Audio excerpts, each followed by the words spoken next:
नमस्कार दोस्तों, आप सभी का स्वागत है टेक्नोलॉजी क्रीड़ा चैनल में। और इस वीडियो में आज हम लोग लीनियर लिस्टिंग देखेंगे। लीनियर लिस्टिंग का मतलब होता है डाटा को हॉरिजॉन्टली और वर्टिकली प्लेस करना। तो इसके लिए हम लोगों को जो लेआउट्स है वो ही हम लोगों को शो करने होंगे। तो एमवीवीएम में ही चल रहा है आप लोगों के पास एक नया व्यू हम लोग यूज़ कर लेते हैं क्लॉथ का ही। क्लॉथ लिस्टिंग के नाम से हम लोग ऐड कर लेंगे। क्लॉथ लीनियर के नाम से हम ऐड करेंगे। यहाँ पर हम लोग ऐड करेंगे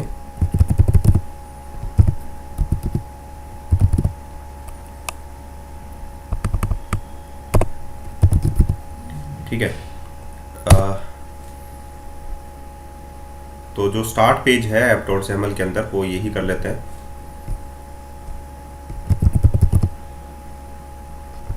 ओके, सो आफ्टर दैट हम लोगों को क्या करना है, कलेक्शन व्यू तैयार करना है।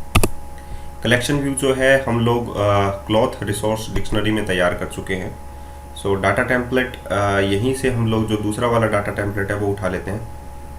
फर्स्ट वाला ये, सेकंड वाला आप लोगों के पास डाटा टेम्पलेट है। इसका की जो नेम है वो हटा देंगे हम लोग। आइटम टेम्पलेट में ये चीज़ें शो करेंगे। तो कैसे शो करना है वो देखना। इसमें हम लोगों को कंटेंट टेम्पलेट के अंदर क्या लेना होता है, कलेक्शन व्यू। एक ही जो कलेक्शन है वो आता है, इसमें आप लोगों को पता है। नेक्स्ट में हम लोगों को सबसे पहले हम लोग क्लॉथ लीनियर जो XML फाइल है, इसकी जो CS फाइल है, इसमें हम लोगों को बाइंडिंग कॉन्टेक्स्ट सेट करना होता है। बाइंडिंग कॉन्टेक्स्ट जो है वो क्या होगा आप लोगों का, जो आप लोगों का व्यू मॉडल है, न्यू क्लॉथ, आप लोगों के पास है cloth view model.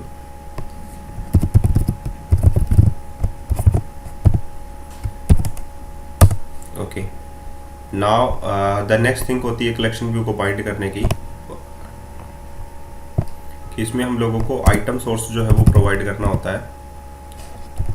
Item source इसमें हम लोग क्या डालेंगे, बाइंडिंग और प्रोडक्ट्स। ठीक है, तो एक बार के लिए क्लॉथ व्यू मॉडल ओपन कर लेते हैं। और इसमें जो मेन जो कॉन्सेप्ट है वो है क्लॉथ का ही, सो प्रोडक्ट्स है। तो यहाँ तक आप लोग समझ गए होंगे। नेक्स्ट में हम लोगों को आइटम टेम्पलेट इसमें शो करना होता है। So item template, sorry, collection view dot item template, इसमें हम लोगों को डाटा टेम्पलेट यूज़ करना होता है। ठीक है, और डाटा टेम्पलेट में हम लोगों को फ्रेम्स वगैरह यूज़ करना होता है। ठीक है, तो यहाँ पर हमारा डाटा टेम्पलेट का ये जो व्यू है जो हम लोगों ने अभी बनाया था, जो मैं ऑलरेडी डिस्कस कर चुका हूँ आप लोगों के सामने, ये देखिए डाटा टेम्पलेट है। इसका ये जो की वैल्यू है ये हटा देता हूँ। इसमें ग्रिड जो है वो बेसिकली यूज़ किया गया है। ये देखिए यहाँ पर ग्रिड जो है वो यूज़ किया गया है। तो ग्रिड को हम लोगों को यूज़ करने की ज़रूरत नहीं है, हम लोग फ्रेम यूज़ करते हैं। ठीक है, और फ्रेम्स का जो, चलिए हम लोग शुरू से ही डिज़ाइन कर लेते हैं ताकि आप लोगों को क्लियर हो जाए। बहुत कुछ है इसमें। तो ये डाटा टेम्पलेट हो गया आप लोगों का। डाटा टेम्पलेट में हम लोग यहाँ पर लेते हैं फ्रेम। इसका हाइट रिक्वेस्ट हम लोग ले लेते हैं 250, और इसका विड्थ रिक्वेस्ट हम लोग ले लेते हैं 250। शैडो भी कर देते हैं, as shadow equals to true. ठीक है, एंड फाइनली कॉर्नर रेडियस भी इसकी हम लोग 10 सेट कर देते हैं। तो ये हो गई फ्रेम। फ्रेम में हम लोग ले लेते हैं वर्टिकल स्टैक लेआउट। ठीक है, वर्टिकल स्टैक लेआउट्स में हम लोग इमेज लेते हैं हमारी, और जो सोर्स है इसका वो इसको हम लोग बाइंड कर देते हैं इमेज के साथ जो हमारे पास इमेज है ऑलरेडी। यानी कि हम लोग इसमें देखेंगे मॉडल्स के अंदर कि कौन सी प्रॉपर्टी है क्लॉथ की, image, title and image. Okay, so ये हो गई। इसमें हम लोग इमेज को बाइंड करना चाहते हैं। तो इमेज तो हो गई है यहाँ पर स्टैक लेआउट में। दूसरा जो है वो होता है हमारा पास लेबल। इसमें हम लोग टेक्स्ट बाइंड करते हैं इसको, और इसमें हम लोग इसको टाइटल बाइंड कर देते हैं। ठीक है, इसका वर्टिकल ऑप्शन जो है, वर्टिकल ऑप्शन हॉरिजॉन्टल कर देते हैं, और इसका हॉरिजॉन्टल ऑप्शन जो है वो भी सेंटर कर देते हैं ताकि ये बीच में आप लोगों को दिखाई दे। सिमिलरली आप लोग इमेज सोर्स के साथ भी ऐसा कर सकते हैं। तो अभी लीनियर लिस्टिंग जो है आप लोगों को दिखाई नहीं दी है। जब मैं विंडोज़ मशीन पर इसको रन करूँगा तो ये कैसा व्यू जो है आप लोगों को देखने को मिलेगा, और साथ ही हम लोग मोबाइल व्यू जो है वो भी आप लोगों को दिखाएंगे। ठीक है, तो दोनों ही व्यू जो है देखने को अगर आप लोगों को मिलता है तो क्यों नहीं देखें। तो ये एक कलेक्शन व्यू है जो मैंने अभी आप लोगों के सामने डिज़ाइन किया। एक बॉक्स सा बन जाएगा फ्रेम, और फ्रेम के अंदर आप लोगों के पास वर्टिकल स्टैक लेआउट होगा जिसमें दो चीज़ें हैं, इमेज है और आप लोगों का टाइटल है। तो विड्थ रिक्वेस्ट भी है फ्रेम की, जो कि एक फ्रेम बनेगा पूरा का पूरा, और जो आइटम टेम्पलेट है कलेक्शन व्यू का वो 1 बाय 1 देखिए ऐसे आप लोगों का कलेक्शन जो है वो आप लोगों का दिखाई दे रहा है। ठीक है, तो हम लोगों की जो इमेज है वो प्रॉपरली इसमें आ नहीं रही है। सही बात तो यही है कि जो फ्रेम की जो विड्थ एंड हाइट है उसमें प्रॉपरली आ नहीं रही। तो अगर हम लोग यहाँ से हटा देते हैं फ्रेम की विड्थ एंड हाइट, तो जो एक्चुअल इमेज की जो हाइट होगी वही आप लोगों की कंसिडर कर ली जाएगी। ये देखिए, ये देखिए।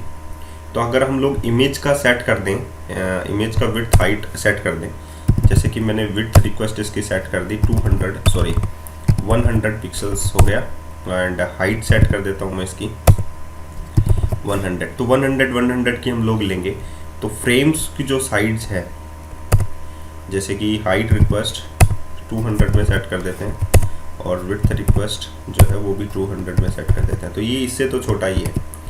तो अब आप लोगों को जो विजिबिलिटी होगी वो इस प्रकार होगी, देखिए, ये देखिए। ठीक है, तो अगर मोबाइल में हम लोग देखेंगे तो जैसे एक से ज़्यादा आइटम्स अगर हमारे होते हैं तो ये किस प्रकार से आप लोगों को विजिबल होगा, ये देखिए आप लोग, ये देखिए। ठीक है, 3 टी शर्ट जो है, grey T shirt, grey light T shirt and grey sign T shirt आप लोगों को दिखाई दे रही है इमेज के अंदर। अभी 3 आइटम्स क्यों हैं, क्योंकि जब मैंने इसको बाइंड किया हुआ है तो आप लोगों को पता है कि मैंने रिफ्रेश के ऊपर बाइंड किया हुआ है। ठीक है,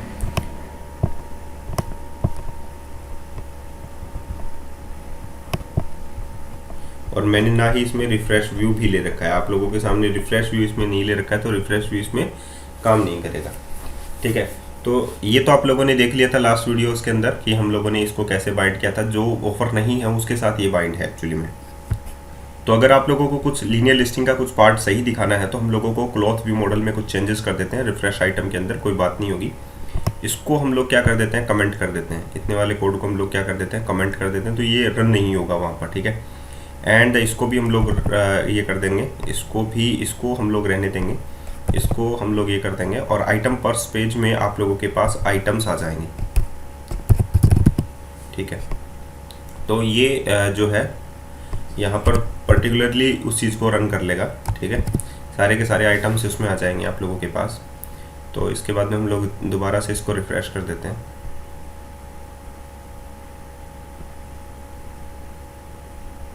ओके ओके ओके, दोबारा से विंडोज़ मशीन पे रन कर लेते हैं इसको। नो ओवरलोड मेथड, अच्छा, रिफ्रेश आइटम्स में हम लोगों ने एक और मेथड डाला था, तो इसमें भी हम लोग क्या कर लेते हैं, इसको भी कमेंट कर देते हैं। एक और जगह हम लोगों ने डाला है इसमें,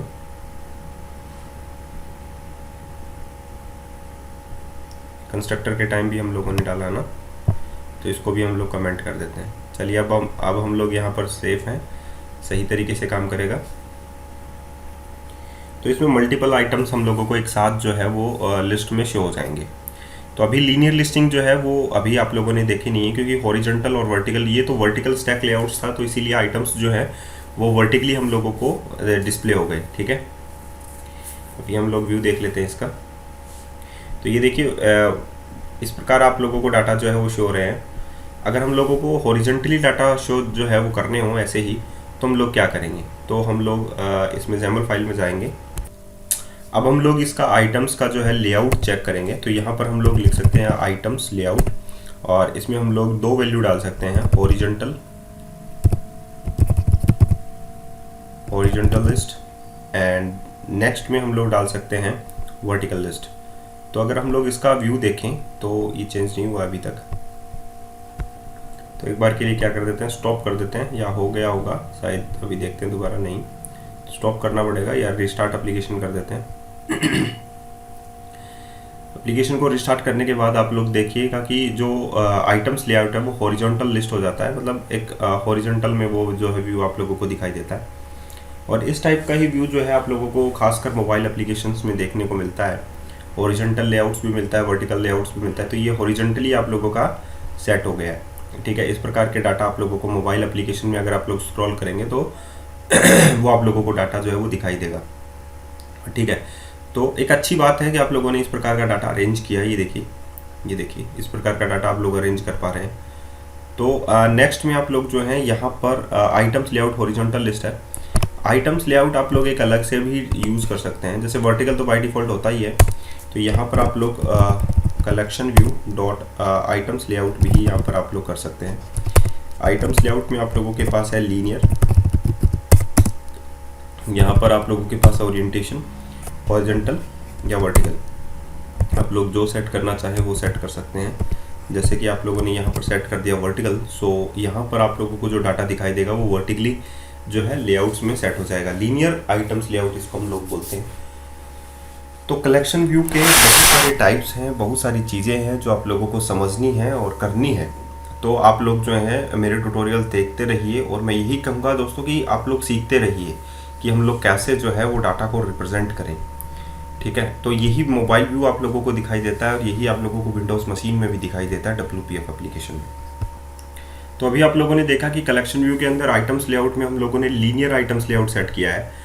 सिमिलरली हम लोग इसे क्या बनाते हैं, कमेंट बना देते हैं, क्योंकि जब हम लोग ग्रिड आइटम्स लेआउट देखेंगे तो उसमें आप लोग जो है आइटम स्पेसिंग जो प्रॉपर्टी है वो ऐड नहीं कर सकते। सिमिलरली हम लोग जो है वो दूसरा जो है वो व्यू तैयार करेंगे इसमें grid grid items layout, and इसके जो ओरिएंटेशन प्रॉपर्टी है उसको हम लोग क्या सेट कर देते हैं, हॉरिजॉन्टल, ठीक है। तो इसमें और उसमें क्या डिफरेंस रहा ये आप लोग देखिए। बेसिकली कोई भी डिफरेंस आप लोगों को अभी देखने को नहीं मिलेगा, क्योंकि ईच आइटम्स जो है वैसे ही अरेंज होंगे जैसे कि आप लोगों को अरेंज करने हैं, ठीक है। तो हॉरिजॉन्टल प्रॉपर्टी जो है अगर हम लोग वर्टिकल कर देते तो एक एक आइटम आप लोगों का सेट होगा। अभी आप लोग देखिए equal to cast object of type, oops, okay okay तो यहाँ पर आप लोग देखिएगा कि जो रिजल्ट आप लोगों को पहले मिल रहा था वही रिजल्ट आप लोगों को लीनियर आइटम्स लेआउट और ग्रिड आइटम्स लेआउट में मिलेगा, जब तक कि हम लोग एक एक्स्ट्रा प्रॉपर्टी स्पैन ऐड ना कर दें। जब हम लोग स्पैन ऐड करेंगे तो इसमें 2 रो और 2 कॉलम बन जाएंगे। अगर हम लोगों ने 2 लिख दिया तो, जो कि उसकी ओरिएंटेशन प्रॉपर्टी पर डिपेंड करेगा कि एक्चुअली में उसे बनाना क्या है, ठीक है। तो ग्रिड आइटम्स लेआउट आप लोगों को आई होप समझ में आ गया होगा। लीनियर में तो हम लोग एक एक आइटम ही सेट करते हैं, ये देखिए, ठीक है। ये ग्रिड का आप लोगों को व्यू दिखाई दे रहा है। अगर हम लोग इसे वर्टिकल सेट कर दें हॉरिजॉन्टल की जगह तो ये वर्टिकली सेट हो जाएगा। इसको दोबारा से सेट कर देते हैं,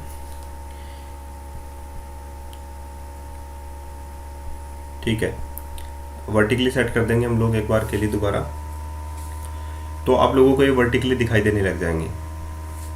अब जैसा कि मैंने आप लोगों को कहा कि स्पैन जो प्रॉपर्टी है वो नंबर ऑफ कॉलम्स जो है उसमें ऐड करता जाता है कि तो कितने नंबर ऑफ कॉलम्स आप लोग जो है वो चाहते हैं। तो यहाँ पर हम लोग एक प्रॉपर्टी ऐड करते हैं स्पैन, और उसमें हम लोग 3 ऐड कर देते हैं। तो वर्टिकल में आप लोगों के पास 3 कॉलम जो है यहाँ पर देखने को मिलेंगे।